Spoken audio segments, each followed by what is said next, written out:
The deeper you go into the red dirt of the Chicama Ranch, the more the ground begins to talk.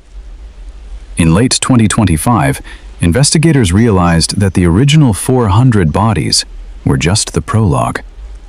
They discovered a hidden trail of shadow graves, burial sites so meticulously concealed that even advanced drone sensors had missed them for 2 years.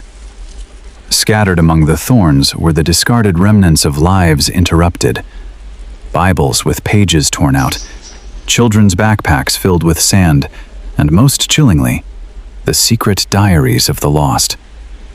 These journals, recovered from the damp earth, reveal the true psychological warfare used by Paul and Thenga Mackenzie. They tell the story of mothers who watched their toddlers turn into walking shadows, and the moment they realized the prophet had lied. One diary entry, dated just days before the 2023 raid, simply read, "The jet is coming, but I am afraid of the dark." This is part 2, the Forest of Shadows. While the world focused on starvation, forensic labs in Nairobi were uncovering a violent reality. Chief pathologist Dr. Johansen Odwar noticed a pattern that didn't fit a peaceful fast. On the skulls of several victims, there were radiating fractures, evidence of high-velocity blunt force trauma.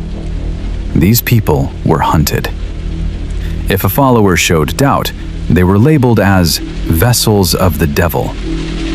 That forensic reality was confirmed on January 17, 2026, when the testimony of Enos Amanya revealed the existence of execution clearings.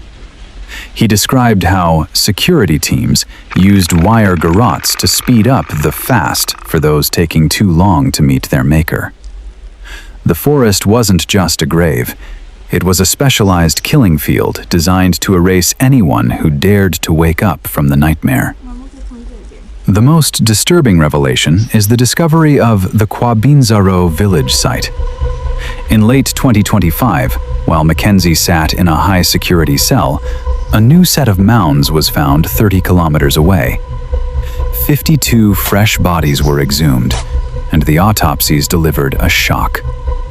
Some victims had died after Mackenzie's arrest.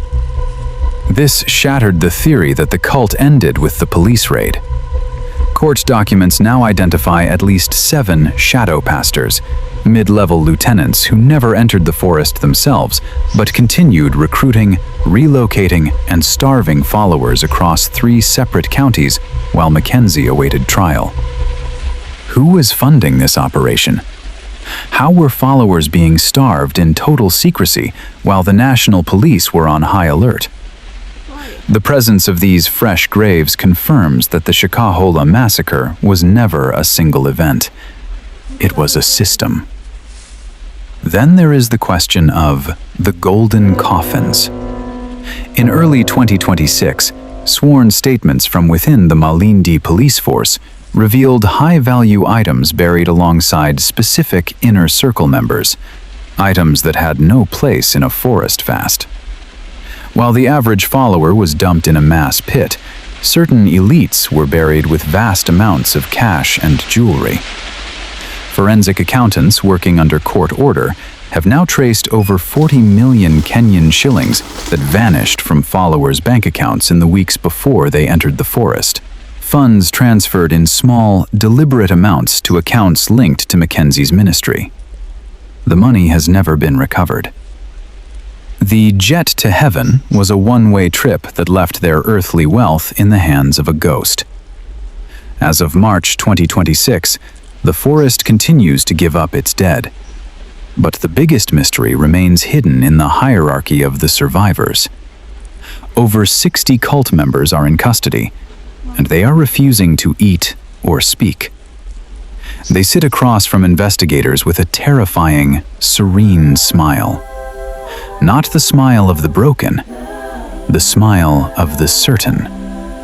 They aren't waiting for a trial. They are waiting for a signal. If the prophet is behind bars, who is still pulling the strings? What happens when the next shadow grave is found in the heart of a city? If you found a secret diary from a loved one today that begged you not to come looking because the end is beautiful, would you respect their final wish? Or would you burn the forest down to find them? Let me know in the comments. This debate is tearing families apart right now.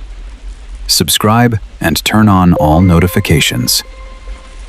Part 3.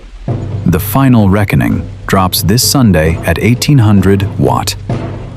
We are entering the 2026 courtroom, where a name nobody expected is about to surface, and the mastermind may still be walking free.